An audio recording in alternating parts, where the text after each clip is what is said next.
What is up, everybody? I am your host, War Mothershed, and this is the Growth is Hard podcast. I am finally back. I've taken a hiatus to handle some personal things, the passing of my grandparents. I just finished finals week, but like I said, I'm back. I have some very exciting news to share with y'all, but first, let's hit the intro. My soul wanna break out the labyrinth. I too wanna break out the casket. I do, then they wonder what happened. Back from the dead, I should've said it was killing me. I set up boundaries. Trump with the border, and now you're supporting the immigration. Cause I've been there when you needed me most. To get you high even when I was low. Did it then, but I don't do it no more, man. Growth is hard. Growth is hard. Growth is hard. Growth is hard. Growth is hard. Growth is hard. Growth is always worth it. Growth is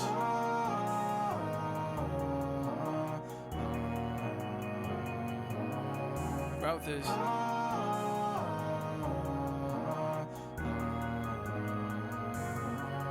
growth is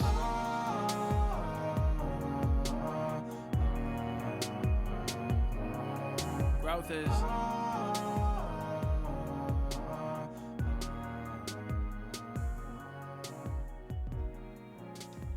Alright, so today I have the lovely ladies, Miss Cydney and Miss Katy Miller in the building. How are we doing today?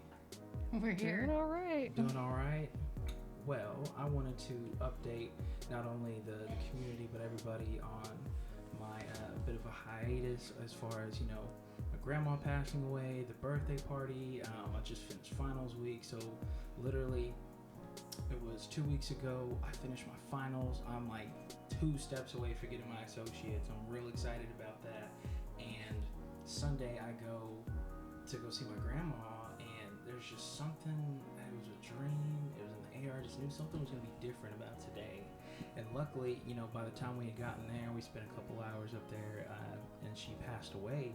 But it was just something different. Of I knew that it was not only supposed to happen, but it was better because she's not in any more pain.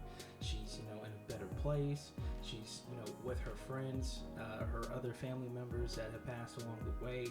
And I have to plan a birthday party 6 days later when I have honestly no motivation to do so, but I luckily had a very helpful and supportive group of individuals here today that helped put that together, and it was a fantastic time. We had a bonfire, we had a bunch of drinks, bunch of friends and loved ones there, a bunch of doggos just running around acting crazy, and it was a great time. So first, thank y'all, but I wanted to ask, how did you guys enjoy the night? What did you take away? What was your favorite moment? Well, okay, so one thing, though, I want to kind of go back to, because you did not give yourself kudos, but 2 steps away from getting your associates. Yes. Okay, so now that I got that out of the way, I would say I always love getting around a bonfire with good people and talking about everything. I had a really good time just hanging out with your mom and your Aunt Katy, because I don't really get to hang out with your family like that, other than your mom and Callie, JJ, all of them. And so it was rascals. Yeah, so it was a blast getting to be around your family more. I had fun with that. Yeah, I liked being around everybody, especially since I hadn't got to be around, because living in California doesn't give me the opportunity to be here for every birthday or Christmas or Thanksgiving or anything else. So I liked doing that. I liked hearing the stories and laughing. You got some amazing friends, and the stories were just so fun to hear. I'm so honestly, typically these past couple years, I usually go to this elephant reserve and hang out with elephants all day. It is an absolute favorite pastime of mine now, and probably in the next 2 or so weeks, I'll relive that experience. But seeing so many friends of 2017, some from high school. I've got now, my aunt, my little big sister now, she's driving and hitting cars, but that's besides the point. I got my mom. Out there. Hey, somebody's got to do it, keep her humble. And of course, we got all our doggos there. We're having a fire. Everybody's coming through, producers, etc. I'm just like, wow, this is awesome. Like I couldn't have honestly asked for like a better birthday for like the time and day that we had. Like it was perfect. And honestly, like, you know, of course, meeting new circles and relationships or family members is not only interesting, but it can be difficult at times, especially for how different people actually are compared to their friend group. So I wanted to ask you what you thought of my friend group and how that reflects upon me. What did you think? Again, I said you had an awesome group of friends. So you really want me to say you're awesome too? Oh, I wouldn't. I mean, if you really want to. I mean, I wasn't gonna say that. I was hoping, you know, I would have a nice, close-knit group of individuals that, you know, are very well-rounded in being a good person. They were a reflection of you and your personality, you know, because you have a good personality about yourself and you're just outgoing, and all your friends just seem to like flock to that. And they were just definitely, you had all kinds of diverseness there, and it was really neat to get to watch that.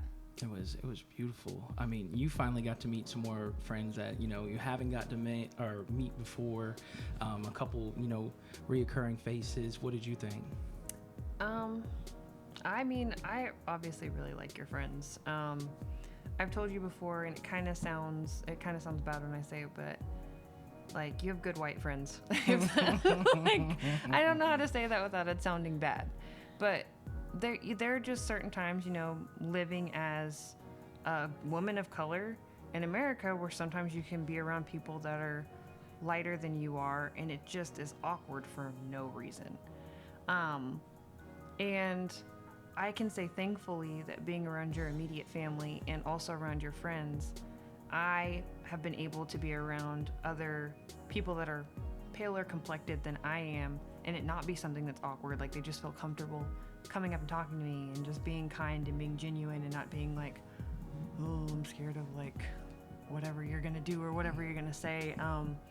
Katy, I don't know if you overheard, but I was actually talking to War about that not too long ago, and I was like, your family just makes me feel very welcomed, because I just like, I feel whenever your mom and like Katy and everyone like just comes over, like it just feels warm and welcoming and inviting. Cute.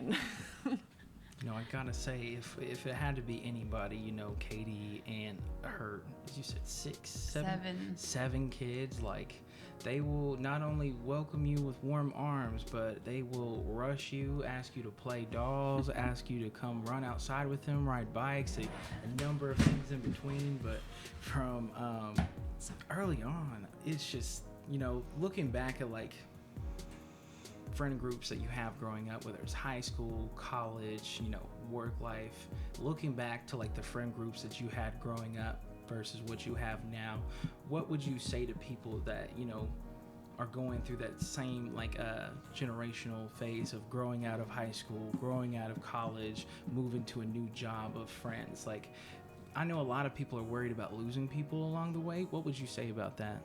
First off, I have to acknowledge that my littles would say, you had friends? Because even now they don't believe that I have friends. I do have friends. Yeah, they picked her up yesterday. I saw it. I saw it firsthand. So it's like when you get older, I guess they just expect for you to be mom 100% of the time. And so they don't get to see that I can still have fun too. Yeah. And I mean, I will say that the older that I've gotten, my friend group has gotten smaller, only because I have become more selective in the people I'm around, because I want good people around me. I want good people around my family. I want my littles to have people that they can look up to and that they can learn things from, and, you know. And so so as I've gotten older, I've just been more selective, and I feel like that shows something about me too, because I've got my standards and I've got my values and my morals, and I want my children to be a reflection of the person that I am. Absolutely. Or that my husband is, or whatever, and then take that out and spread that.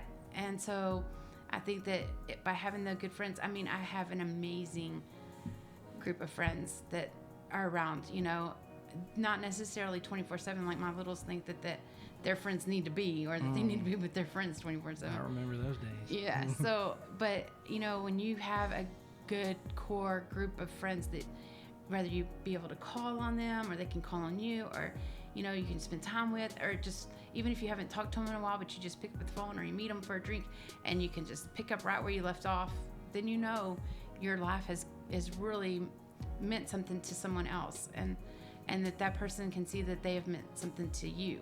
So I think that it's just, as I've gotten older, I have developed stronger relationships with people and been more selective, because I want to have good people around me and, you know, be a reflection of the person that I want to be or that I want my littles to see. So I think that's where I'm at now with friends. And yes, I do have friends. Yeah, she was not born a mom. She grew up and went through a bunch of hardships, and maybe not the same scenarios where my mom has in high school, where she'll show up to school, a bird will drop some poop on her head, she's got to go home. But you know, we all have our battles or vices. He just likes putting people's business I out there. know, just putting everybody's stuff out there. Because you know what happens when Cydney shows up or anybody else shows up? It's baby photos. It's, oh my God, you won't believe we were in this. You can't. No, you remember that one time, and I'm just like, all right. But they're know. all so cute. Like that little dinosaur egg story where you're trying to crack open all I the won't eggs. even lie. That I'm was honestly cute. proud of that story. Like I was just smarter than the average chicken nugget that comes out of the oven. So I guess a little backstory. I can't just segue past that. Big dinosaur fan, Jurassic Park, you name it. Watched all the movies. I had all the toys. Like I was ready to dig up bones for the rest of my life, not knowing I could not live off of that kind of salary. But it didn't matter. I was gonna find all the dinosaurs, and it was to the point where one day my mom gets out of bed sometime in the night because she just hears a bunch of things crashing in the kitchen, and she walks in there and sees me just sitting on the floor breaking eggs, and she is just, what are you doing? What do you think you're doing? I just look right into her soul and I'm looking for the baby dinosaurs. And literally, like, I laugh at this now looking back. Yeah, but you can't even be mad. Like As a mom, I'm saying, no, you can't. Genius. She didn't know it. She didn't know it. I was a young genius. I watched the movie, so I was like, that dinosaur came out of an egg. I bet there's going to be a dinosaur in one of these eggs. I just got to break enough of them. Just got to get down to it. See, and that's adorable.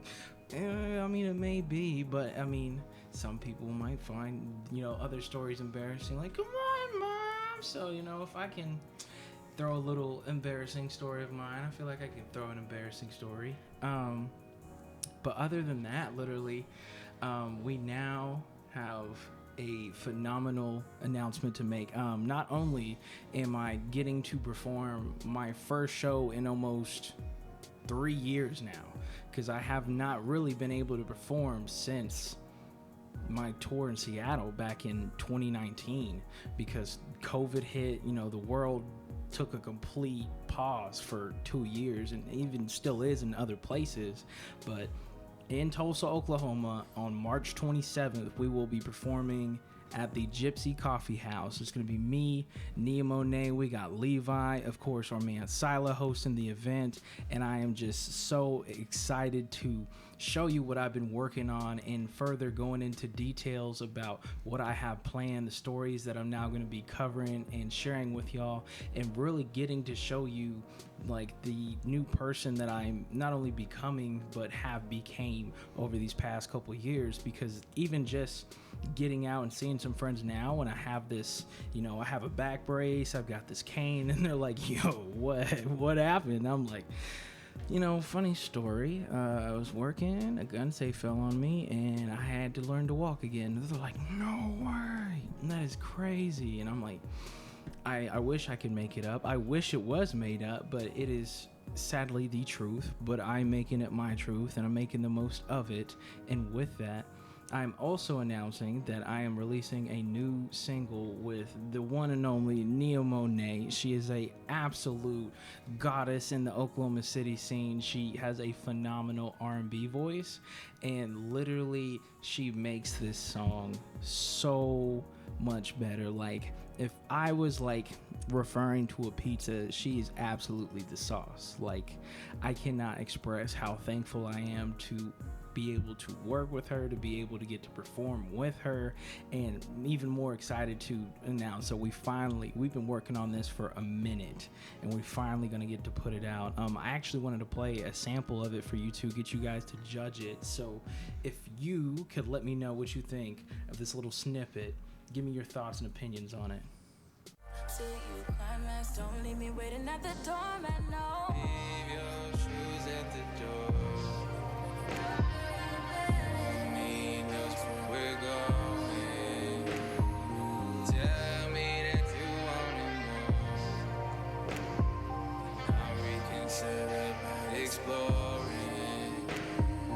Eavesdropping and pulling on your knees. So, first exclusive look into the single that's going to be coming out next Saturday. What are your guys' thoughts? How's it sounding? So, I mean, I think it's fire. I think really any song that I've ever heard with you and Nia, and it has been fire. Definitely adult. You got to put that disclaimer out here because, children could be listening to your podcast. I mean, that is A-okay. It's exclusive. That is, it is exclusive. Explicit, that's the word, explicit. There is a clean version, but this version, there will be an explicit. Nothing too crazy. But Katie, what are your thoughts? What do you think? I think that you had a really good collaboration there because that is something I would totally listen to and have everybody else listen to. Wow. I can walk around going, oh, listen to this. Oh, I got something new for you. I think the craziest part, I keep encountering this no matter how many times I will show somebody a new song and be like, hey, let me know what you think of this new song I just worked on. Keyword, I just worked on. They'll be like, oh my God, who is this? This sounds awesome. Like, oh, I just recorded that last week. And they're like, no, who recorded this? I'm like, that's me. They're like, that's you? You're singing now? I was like, I'm trying. I'm no what's his name? I'm no Bruno Mars. I'm no Tory Lanez, but I am slowly and surely learning. Big shout out to Kayla Marshall for the vocal lessons. If you need some, plug you in right now. Kayla Marshall, she is dope. It's been, I think, 6 months and some change now I've been working with her, and I didn't even think I'd have this quick of a turnaround time. So if somebody wants to get out there and join American Idol, maybe get a record deal, she's a person I would hit up. But I second that. You second that? I do. Man, I have to get her on here soon, especially now that I got the new setup. Also, really excited. I'm sure you can tell now throughout this entire episode that the quality has improved indefinitely comparatively to what it was before. I was just shooting all the footage, the audio, etc., just off of my iPhone, and I really buckled down and made a list of everything that I wanted. I needed a new audio interface now that I can travel anywhere because I literally run off of 2 AA batteries, and I'm like, I've been doing this almost 20 minutes now and we're still at full charge. So I'm thinking all those podcasts to go for an hour and a half. I could probably do that now. I could do it outside. I could do it in the car. I could do it at a coffee shop. The options. You can do it in a box. Yeah. You can do it with a box. Yeah, exactly. I wouldn't recommend the latter of that. No, probably not. Foxes are cute, but they're not very cuddly. But between that, the new microphones, I'm so excited because now I'm not limited to just being in one area, whether that's making the podcast or now making music. I've recorded music off of this. It already sounds great. So getting music out there ready to go is just going to be that much more easier. So once again, I want to thank, Miss Cydney here and Katy Miller for coming out to the podcast. Thank you guys so much for tuning in. Check in next week. I'm going to have a little more insight about what's going on as far as the show details, what to expect. Anything else I could get from you guys? You want to plug in your social media? Do you want anybody to follow you anywhere? What's up? No, I'm good. You good? You don't want any friends? No followers? Yeah, I don't. No new friends. No new friends. No. Yeah, no. I'm a very reclusive person. No, bull. I'm calling bull. I spend all my time on the beach. I ain't got time for social media. Ain't nobody got time for that. All right. Maybe later I will plug in that TikTok once I get it all set up. But not now. It has to be perfected. Oh yeah. We'll fix that. We'll get that straightened out because Miss Cydney's got a voice that y'all need to hear. Oh, no. Which, Oh, yeah. yeah, exactly. Yeah, Yes. they need to hear that. And of course, one last thing before I close out. Big shout out to everybody that was been checking out the single only child. We're above 600. What is it? 600. Oh God, followers. I just got 6,000 streams. I'm trying to think off the top of my head. It was just ridiculous numbers. I'm like, what is going on? I've just been fortunate enough to have some very awesome friends and family that shared it. I got some blogs to repost it, a couple playlists picked it up. So big thank you to everybody that's checking it out. If you haven't already, Only Child on iTunes, Spotify, etc. Once again, show in Tulsa next week on the 27th. New single coming out on the 26th, Tension, featuring Neil Monet. This is the Growth is Hard podcast. I am War Mothershed. Thank you so much for tuning in. I'll see y'all next week. Peace.